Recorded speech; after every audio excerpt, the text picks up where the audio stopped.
Олжас Төлеубаев Қазақстан Республикасының қылмыстық кодексінің 366 бабының 4-ші тармағы бойынша аса ірі көлемде пара алғаны үшін 10 жылға бас бостандығынан айырылсын. Жәмила, арманыңа жеттің бе? неге олай айтасың? Сен өз балаңның болашағына балта шаптың. Жаным, кетпе. Азеке, рұқсат па? Кір. Мына құжатқа қол жүрсеңіз.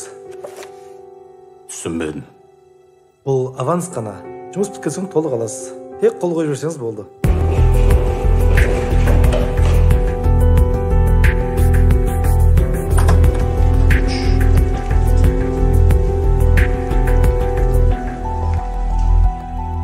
Жарайды, қол қояйын. Бірақ қалғанын бүгіннен кешіктірме. Болдық па, Азеке? Кіреміз.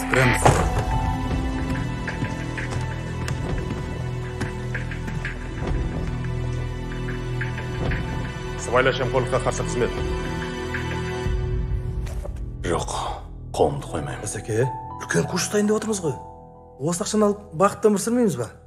Мына бәлеңді алып кет ендігәрі. Мен сені осы мәселемен көрмейтін болайын. Болды, боссың.